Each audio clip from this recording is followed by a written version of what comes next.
I'd love to go into this concept a little bit more about trusting in the unseen, right? Because I know for me, having that belief, right, that everything will work out however and unfold exactly as it's meant to, gives me such a great degree of freedom actually in how I move forward every single day, because there is this deep trust in the unseen, or faith, whatever you want to call it, that it will all evolve and unfold as it's meant to.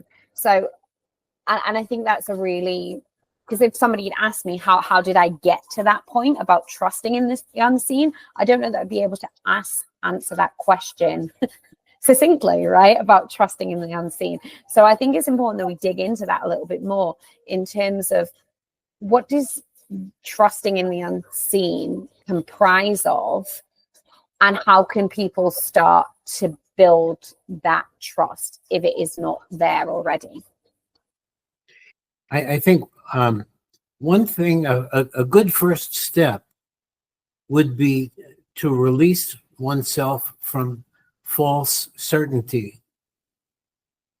I think that we're living at a time when we've taken strong fixed positions that we're immobilized by. We're frozen into either this ideology or that ideology. And where it came from, unfortunately, was people we loved had that ideology. So the transfer was easy. We loved them. They believed this. I believe that. And, you know, love is a good thing. But the slavish, and you could even lean in a given direction, whatever direction you're leaning in. Oh, I'm a conservative, or I'm a progressive, or I'm a this, or I'm a that. Keep leaning wherever you feel natural. But the certainty is wrong. Give up on the certainty. Look at what, when we all work together, all of our minds working together, we've created civilization. And in civilization, we've created certain ethics and laws and, you know, social agreements. And when we say certainty about something, when we all agree on certainty, there are two cases where we do that. We do it in science and we do it in jurisprudence. Like in the law, you have to prove things beyond the shadow of a doubt.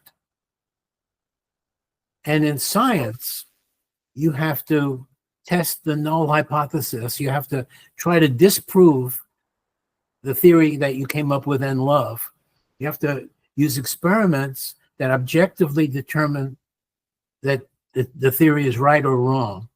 And you have to accept it. If it's coming out wrong, you can't fake the results and try to fool other people.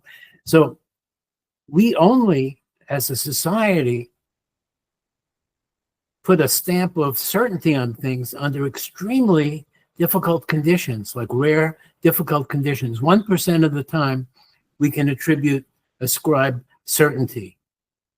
The other 99% of the time, when we feel certain about stuff, it's all BS.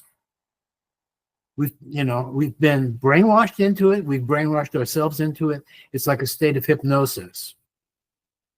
We're hypnotized into this false certainty. We have to get away from that trick. It's a bad trick we played on ourselves. Once we get away from false certainty, then we can admit, yeah, I don't know if there's a God or not. What if there is a God? And I keep denying it until the moment of death. And then I'm facing God, and God is tapping his foot or her foot and saying, you didn't believe, huh? Let me just play you something. This is how way your life would have gone if you hadn't had that false certainty. And then you quickly, within a second, see the life going by, and it's fantastic. So much better than the life you put yourself through because you had that false certainty. And I think that concept of certainty, we can use that across all facets of life as well, because I think we can we feel that it's a certainty, or we feel that it's truth to us because of our experiences, because of our upbringing, because of who we've surrounded ourselves with, because of where we were born. Like, our certainty and somebody else's certainty will can look completely different.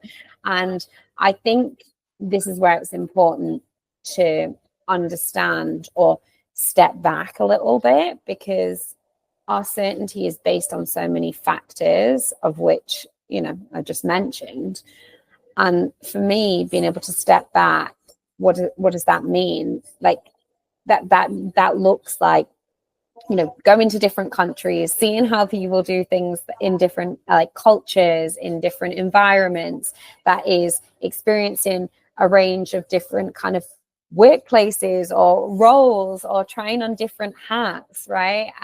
That can be surrounding yourself with people that perhaps you might want to label as weird or strange, right? Like, but do you really know if you've never really gotten that perspective? So I think what we all need to do is, it's less about being certain and more about being curious, because we can only be certain or believe it's truth based on the knowledge and the experiences that we've acquired to date. So I think, for me, everything is a data point. So I don't think we'll ever be certain, but what we can do is collect more data, or collect more perspectives or angles and views in which we can view a certain situation. And again, that's a bit like the scientists, as you said. They've got a theory, and they speak to more people, do more experiments to prove or disprove.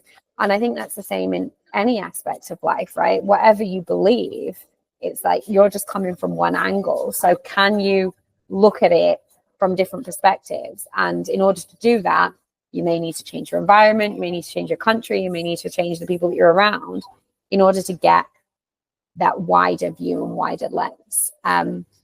Because I think just like readiness is an illusion, I think certainty is somewhat of an illusion too. Exactly.